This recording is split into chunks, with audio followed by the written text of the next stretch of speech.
Hello फिनफार्मर्स, क्या हालचाल? सब बढ़िया। आपके अपने क्रिप्टो चैनल फिनफार्म में आप सभी का स्वागत है। अब आज के एपिसोड में मैं आपको ये सिखाने वाला हूँ कि कैसे आप अपनी सीपीयू चिप्स को ओवरक्लॉक या अंडरक्लॉक करके अपने माइनिंग प्रॉफिट्स इंक्रीज कर सकते हो। ठीक है, सिर्फ माइनर्स के लिए ये चीज़ नहीं होती। अगर आप गेमिंग भी करते हो, एडिटिंग भी करते हो, तब भी आप ओवरक्लॉकिंग और अंडरक्लॉकिंग का यूज़ कर सकते हो अपनी गेमिंग या फिर एडिटिंग परफॉर्मेंस बढ़ाने के लिए। लेकिन हमारा मेन फोकस क्या है एज अ माइनर की हमें तो सीपीयू चिप को ओवरक्लॉक या अंडरक्लॉक इसलिए करना है ताकि हम अपने माइनिंग प्रॉफिट्स इंक्रीज कर पाएं। मैं आपको एक चीज़ और बताता हूँ, अगर आपके पास मदरबोर्ड है ए सीरीज का, A320 हो गया या 520 हो गया, क्योंकि ये वाइडली यूज्ड मदरबोर्ड्स हैं AMD सीरीज में, तो यहाँ पर आप अपनी सीपीयू चिप को ओवरक्लॉक या अंडरक्लॉक नहीं कर पाते। क्यों? क्योंकि जो AMD का ओवरक्लॉकिंग सॉफ्टवेयर है राइजन मास्टर, वो A सीरीज के मदरबोर्ड में काम करता ही नहीं है। यार अब एक चीज़ बताओ, आप फिनफार्म में आए और ऐसा हो ही नहीं सकता कि हमारे पास किसी चीज़ के लिए जुगाड़ ना हो। तो आज की वीडियो में हम यही फोकस करने वाले हैं कि कैसे A320, A520 की भी मदरबोर्ड्स में आप अपनी सीपीयू को अंडरक्लॉक या ओवरक्लॉक कर सकते हो। ठीक है, डेफिनेटली जो ट्रिक्स हम यहाँ पर यूज़ करने वाले हैं वो बाकी सीरीज के भी मदरबोर्ड में भी यूज़ हो सकती है। चाहे आप B450, 550, 350 इन सीरीज में भी जा रहे हो, तब भी आप सेम चीज़ अप्लाई कर सकते हो। वीडियो एंड तक जरूर देख लेना, ताकि ऐसा ना हो आप आधी अधूरी नॉलेज लेकर जा रहे हो। सेटिंग सारी देख लेना, क्योंकि हो सकता है कि आप अपनी सीपीयू चिप को डैमेज ना कर दो। इसलिए मेक श्योर आप वीडियो एंड तक देख लो और सारी सेटिंग्स अच्छे से समझ रहे हो।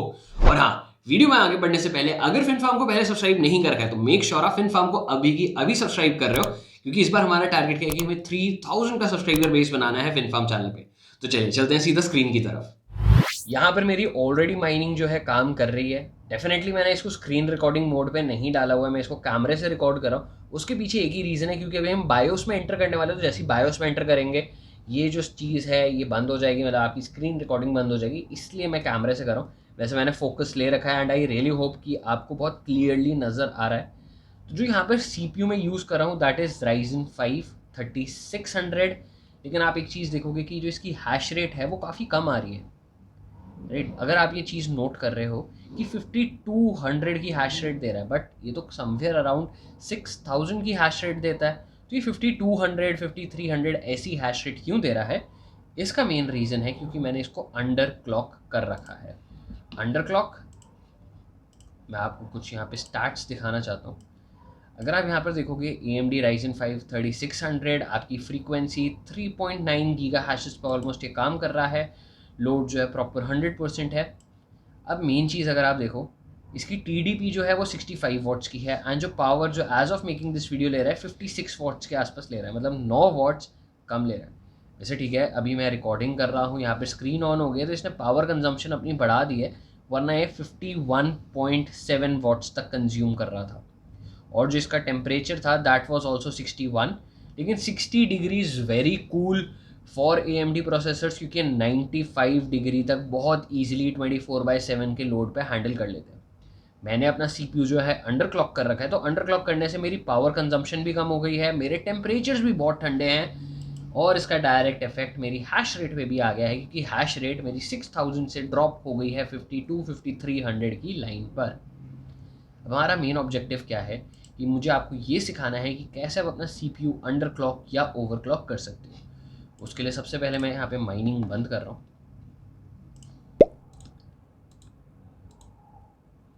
और मुझे अपना सिस्टम जो है वो रीस्टार्ट करना है। अब जब आप सिस्टम रीस्टार्ट करोगे, नो मैटर आपके पास कौन सी कंपनी का मदरबोर्ड है उससे फ़र्क नहीं पड़ता है, जस्ट आपको डिलीट की प्रेस करते रहना है। जब भी ये रीस्टार्ट हो जाएगा, डिलीट की प्रेस करने से आप डायरेक्टली अपने बायोस में एंटर कर जाओगे। ठीक है, वैसे जो फंक्शन कीज़ है वो मदरबोर्ड टू मदरबोर्ड फ्लक्चुएट कर सकती हैं, लेकिन जो आपकी डिलीट की है वो सारे मदरबोर्ड्स के लिए सेम ही रहती है। अगर नहीं काम करती है तो एक बार जो भी आपकी कंपनी का मदरबोर्ड है चेक कर लेना। वैसे MSI, गीगाबाइट, आसूस, अगर आपके पास इन तीन में से कोई भी मदरबोर्ड है तो सब पे डिलीट की बहुत ईजिली काम करती ही करती है। तो अभी हम अपने बायोस में एंटर कर चुके हैं। अगर आप बायोस में देखोगे तो सबसे पहले जो है मुझे अपना फ़ैन कंट्रोल चेंज करना होता है। मैंने फ़ैन कंट्रोल इसका ऑलरेडी चेंज कर रखा है। ठीक है, यहाँ पे पूरी स्क्रीन थोड़ी सी विजिबल नहीं हो रही, नीचे का भी एक पार्ट है, नीचे का पार्ट प्रॉपर्ली जो है क्लियरली विजिबल नहीं है। मैं क्यू फ़ैन कंट्रोल पे जाऊँगा। मैंने इसको टर्बो पे सिलेक्ट कर रखा है, क्योंकि जब हम माइनिंग कर रहे हैं तो वी वांट कि हमारा जो ग्राफिक कार्ड है वो जितना ठंडा हो सके उतना रहे। तो मैंने इसको टर्बो मोड पे सिलेक्ट कर रखा है कि जैसे जैसे इसका टेम्परेचर बढ़ता रहेगा वो वैसे वैसे 100 डिग्री पे पहुंचता रहेगा। तो इट्स मोर लाइक कि अभी वो 70 डिग्री से कम है, तो मेरा जो फ़ैन का टेम्परेचर है 100% पे नहीं है, 100% से कम ही है। मैं इसके एडवांस मोड में एंटर कर रहा हूँ, डिपेंडिंग अपॉन आपका मदरबोर्ड कैसा है। जैसे अभी मेरा आसूस का है, तो आसूस पे आपको एडवांस मोड पे जाने के लिए F7 प्रेस करना है, वरना आपको वहीं स्क्रीन पे दिख रहा होता है। एंड अगर जैसे आपके पास MSI का है तो MSI में एडवांस मोड होता ही नहीं है, डायरेक्टली आपको वो इन सेटिंग्स पर ले आता है। अब आपको जाना है AI ट्वीकर पे। AI ट्वीकर पे जाने के बाद अब आपको क्या क्या चीज़ें सर्च करनी है, that is VDDCR CPU voltage, and उसके बाद आपको सेट करना है VDDCR सॉकेट वोल्टेज।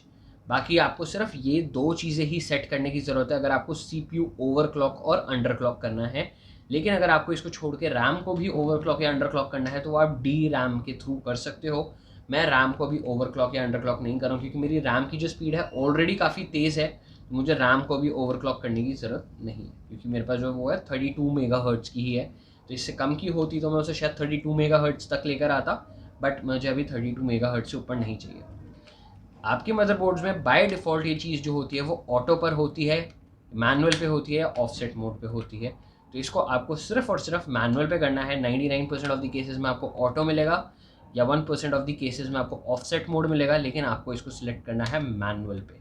अब मैनुअल पे सिलेक्ट करने के बाद अब ये चीज़ सबसे ज़्यादा इम्पॉर्टेंट है कि अगर आप AMD के प्रोसेसर्स ओवरक्लॉक या अंडरक्लॉक कर रहे हो तो जो आपकी ये वैल्यू है वो मिनिमम आपकी 0.75 हो सकती है, या फिर मैक्सिमम 1.55 हो सकती है।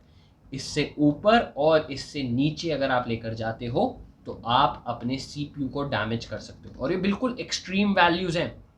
इस एक्सट्रीम वैल्यूज से ऊपर नहीं जाना है, ठीक है। आप समवेयर बिटवीन रहते हो तो सबसे सेफेस्ट रहते हो। जैसे अभी मैंने यहाँ पे सेट कर रखा था 1.2, ऑटो मोड पर जब ये थी ये 1.44 थी, तो मैंने इसे 0.24 से डिक्रीज़ करा है। अब जब आप इसकी वैल्यूज़ इंक्रीज़ या डिक्रीज़ करते हो तो ये थोड़ा सा मेहनत वाला काम होता है। यहाँ पर हर CPU की जो चिप है वो थोड़ी थोड़ी डिफरेंट होती है। तो जब आप CPU की वोल्टेज चेंज करोगे तो जस्ट मेक श्योर आप 0.05 के मल्टीपल्स में चेंज करोगे। अगर मुझे 1.2 से कम जाना है तो मुझे 1.15 रखनी है, या फिर अगर मुझे 1.2 से ऊपर जाना है तो मुझे 1.25 रखनी है। मैं इससे ऊपर अगर जाना चाहता हूँ वापस से मुझे 1.3 करनी है। मतलब अगर मुझे मूव करना है तो मैं सिर्फ और सिर्फ 0.05 के मल्टीपल्स में मूव करूँगा। इसका एग्जैक्ट रीज़न ये है कि 0.5 के मल्टीपल्स में आपका जो CPU है बहुत इजीली इसको ग्रैब कर लेता है, और अगर आप 0.1 का जंप लेते हो, इससे ज़्यादा लेते हो, तो सिस्टम क्रैश करने के सबसे ज़्यादा चांसेस होते हैं। तो as a finfarmer, as a minor, आपका सबसे पहला ऑब्जेक्टिव ही क्या है कि अगर आप माइनिंग कर रहे हो तो ठीक है यार, हमें ओवरक्लॉक कर भी रहे तो हमारा सिस्टम स्टेबल चलना चाहिए। अब इसी का एग्जांपल देता हूँ। मैंने इसे 1.45 पे सेट करा था, जो मैं इसमें मैक्सिमम गया था। 1.45 पे मुझे 6200 समथिंग की कुछ हैश रेट दे रहा था, ठीक है। एंड जो उसमें मेरी वॉटेज थी वो 65 वॉट्स को क्रॉस करती हुई 71 वॉट्स तक जा रही थी। बट मेरा जो सिस्टम था वो करीबन हर आधे एक घंटे में क्रैश कर रहा था। तो मुझे इतनी चीज़ पता चल गई कि अगर मैं अपनी CPU चिप को ओवरक्लॉक कर रहा हूँ तो वो उसके करंट नहीं झेल पा रही है, तो इट्स बेटर कि मैं इसे ओवरक्लॉक ना करूँ, मैं इसे अंडरक्लॉक करता हूँ। लेकिन हाँ, आप डेफिनेटली चेक कर सकते हो अपनी चिप के साथ। क्यों? क्योंकि चिप टू चिप बहुत सारी चीज़ें फ्लक्चुएट करती है। जैसे अब ये A520 मदरबोर्ड है, मेरे पास सेम Ryzen 5 3600 एक A320 मदरबोर्ड पे है MSI के, एंड वहाँ पर मुझे मेरा CPU ओवरक्लॉक करने पे 7000 तक की हैश रेट दे रहा है। मतलब वो 1.5 तक का CPU वोल्टेज वहाँ पर झेल पा रहा है, बट यहाँ पर नहीं हो पा रहा। तो ये चिप टू चिप बहुत सारी चीज़ें आपकी फ्लक्चुएट करती रहती हैं, तो इसलिए मैं इसे 1.2 पर रहने दे रहा हूँ। इन्फॉर्मर्स, ठीक है, हम सारी सेटिंग्स अभी समझ रहे हैं, लेकिन एक चीज़ और करनी है आप सबको। अगर आपको किसी और ट्यूटोरियल की रिक्वायरमेंट है, जस्ट मेक श्योर आप कमेंट सेक्शन में डाल रहे हो, ताकि हम उस पर आपके लिए कंटेंट बना सके। जल्दी से वीडियो वापस कंटिन्यू करें, और हाँ, यहाँ तक पहुँच चुके तो बिना लाइक करे बगैर नहीं जाना, और ऐसी और कंटेंट के लिए फिनफार्म को सब्सक्राइब कर लेना। वीडियो वापस कंटिन्यू करते हैं। तो अब हम आ गए हैं VDDCR सॉकेट वोल्टेज पे। सॉकेट वोल्टेज वही जगह होती है जहाँ पर आपकी CPU चिप अटैच्ड होती है। अब इसको भी हमने वापस से मैनुअल पे कर रखा है। मैनुअल करने के बाद इसकी भी जो वैल्यूज़ होती है आपकी 0.75 से 1.55 तक ही हो सकती हैं। और जब इसको आपको डिक्रीज़ और इंक्रीज़ करना है तो उसके लिए आपको 0.025 के मल्टीपल में इंक्रीज और डिक्रीज करना है। मतलब जब हमने ऊपर किया था तो 0.05 के मल्टीपल्स में किया था, यहाँ पर उसका भी हाफ हो चुका है 0.025।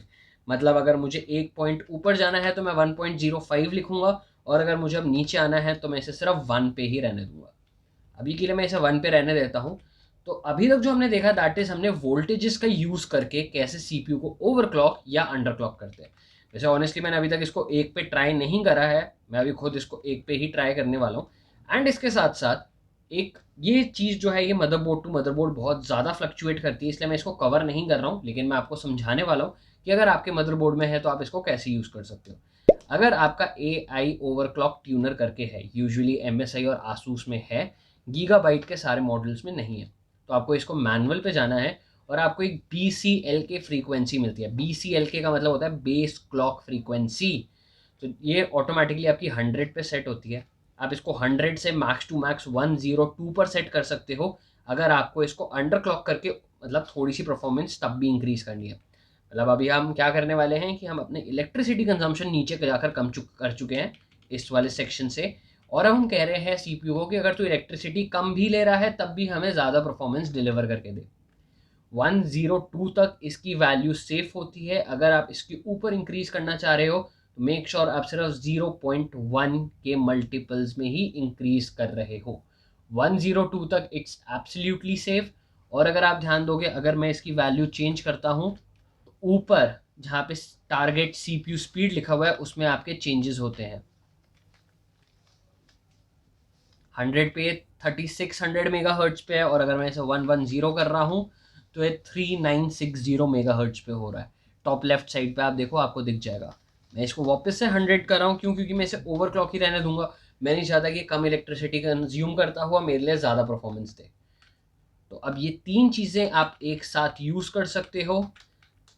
आपका AI ओवरक्लॉक ट्यूनर ये मदरबोर्ड टू मदरबोर्ड फ्लक्चुएट करता है, एंड आपकी VDDCR और सॉकेट वोल्टेज दोनों को आप मैनिपुलेट करके सारी चीज़ें अपने CPU की कंट्रोल कर सकते हो।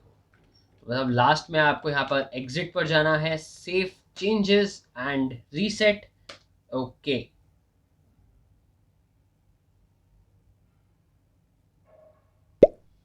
और जब आपकी सेटिंग्स रीसेट हो रही होती हैं तो यूजुअली काफ़ी टाइम लेता है, हो सकता है अप टू 30 सेकेंड्स भी ले ले ऑन करने के लिए। तो ठीक है, अब इसने बूट करना स्टार्ट कर दिया है।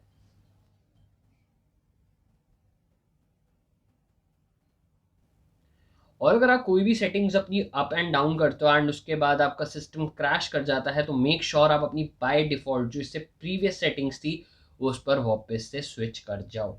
क्योंकि अगर आप नहीं स्विच करोगे तो बार बार आपका सिस्टम क्रैश होता रहेगा, और अगर बार बार क्रैश हो रहा है तो आपका सिस्टम डैमेज भी हो सकता है। एंड जो मैंने आपको लिमिट्स बताई हैं, मेक श्योर आप उनको फॉलो कर रहे हो, लिमिट्स एक्सीड मत करना। ठीक है, तो एक बार हम वापस से जल्दी से एक बार एक्सटैग माइनिंग अपनी स्टार्ट करके देखते हैं।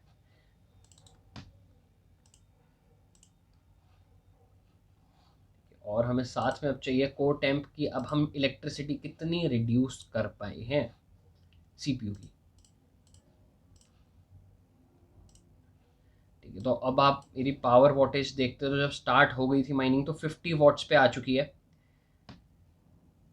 जब हम पहले कंज्यूम कर रहे थे तो 55 वॉट्स तक थी, और जो हमारे सीपीयू का टेम्परेचर है बहुत ज़्यादा गिर चुका है, that is 54 degree Celsius as compared to 64 degree Celsius.